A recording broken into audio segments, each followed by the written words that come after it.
What's going on, noobs? I am the Perpetual Noob, and welcome to my first in-depth CrossCode boss guide. This is the first of what should be a series in which I'll be discussing all required and optional bosses we can fight in our first playthrough of CrossCode. Fights considered for this series are fights that involve a locked arena and large red health bar at the bottom of the screen. Today, we'll be talking about the very first boss we encounter in CrossCode, Huge Hostile Crab. Huge Hostile Crab, also referred to in this guide as the Crab, is a required boss and is found where we start our game, the cargo ship MS Solar.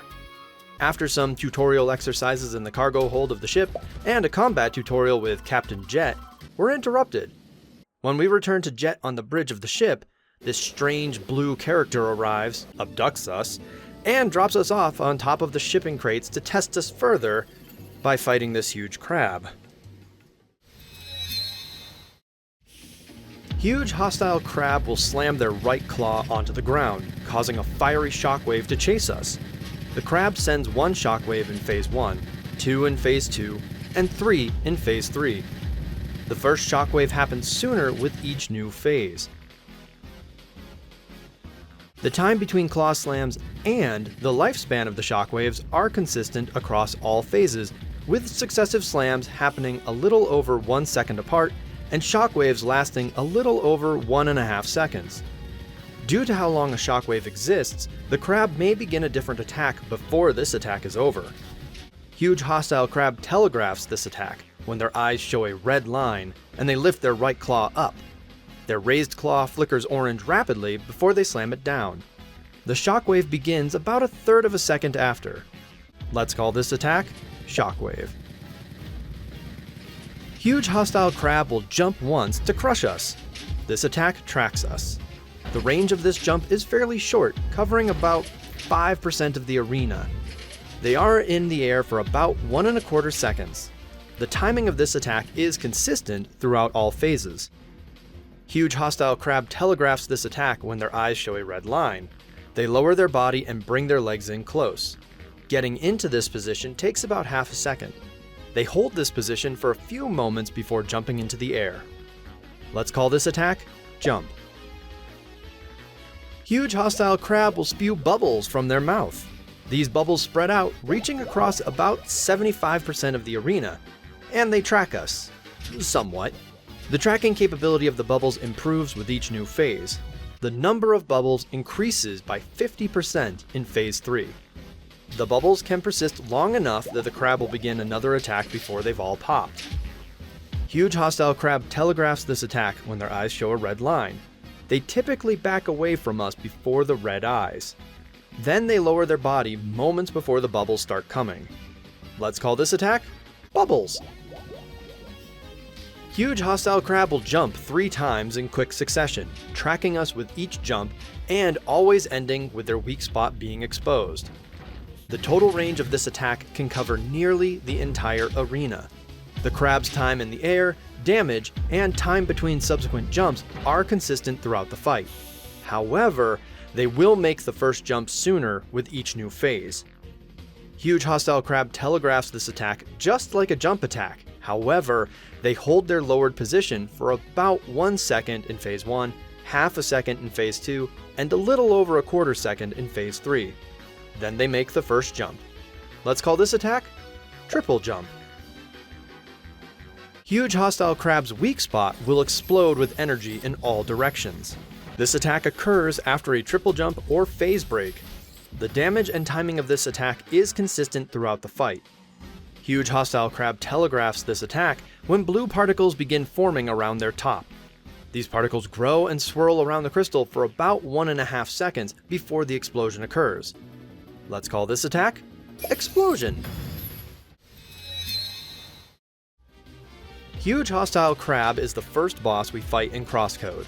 This fight introduces the core concepts of boss fights in CrossCode: phases, phase breaks, a locked arena, and that real big health bar at the bottom of the screen. We cannot damage any part of Huge Hostile Crab aside from that crystal on their back, and that crystal is only exposed at the end of a triple jump. To balance this out, they don't deal contact damage, so we can focus solely on avoiding their attacks. To that end, Our options for mitigating huge hostile crab's attacks are running, dashing, or blocking. Running works for every attack, especially if we're far away from the crab to begin with. Dashing works best when trying to avoid most attacks at the last moment. And blocking reduces the damage from bubbles. When mitigating a shockwave attack, it's best to run in a large arc away from the crab. The shockwaves all last for the same amount of time, so the more distance it must cover to reach us, the less chance we have of being hit. We can dash perpendicular to a shockwave's path to avoid it as well. Because huge hostile crab takes over a second of time in the air, and the range of their jump is so short, we can outrun that attack. Dashing is only recommended to be used at the very end because the crab's hitbox with this attack is so large, and by comparison, our dash range is so short. Running and dashing around the bubbles without getting hit is a viable option for avoiding them entirely. We can use our shield instead to block the bubbles and reduce their damage from 5 to 1. We can perfect guard against the bubbles as well if we press the block button just before a bubble strikes us. Perfect guarding reduces bubble damage to 0. Much like the jump attack, we can outrun the triple jump attack and save our dash only as a last-ditch effort. To avoid damage from the explosion attack, we just need to not be on top of huge hostile crab, however we make that happen. Our shield does nothing to reduce the explosion's damage. Huge hostile crab chooses to do the shockwave, bubbles, or jump attacks based on where we are relative to them. If we are in this area, we can expect a shockwave attack. If we are somewhere in here, we can expect a bubbles attack. And if we are anywhere around here, we can expect a jump attack. Because of this, it is possible to force the crab to never use certain attacks. Huge hostile crab will sometimes chase us in between attacks, which can change our relative position to them. If we do not damage huge hostile crab at all, the fight plays out like this. They will attack us a couple times, choosing from the bubbles, shockwave, and jump attacks. Then they will do a triple jump. After several seconds, an explosion happens. The crystal is enclosed in the shipping container again, and the cycle repeats. Once a triple jump attack is done, the shipping container on huge hostile crab's back opens up, revealing their one weak spot, a crystal. We need to run up the ramp and attack that crystal over and over again. We can use ranged attacks or melee attacks. Either can get us to a phase break in time before an explosion. As we damage that crystal, we can see huge hostile crab's health, represented by that large red bar at the bottom of the screen, decrease. The white is showing the damage taken as part of the current combo. That is also represented by this large number here. Once huge hostile crab's health drops past one of these black lines, we've reached what's called a phase break. The game provides several indicators we've reached a phase break, such as the camera zooming in close briefly, and us receiving health, represented by these green numbers, equal to about 25% of our maximum health. Huge hostile crab also, somehow, gets knocked back to the top of the arena with us still on top of them. Throughout all of this, we can continue to attack the crab. An explosion attack begins shortly after the phase break, so be ready to dodge that.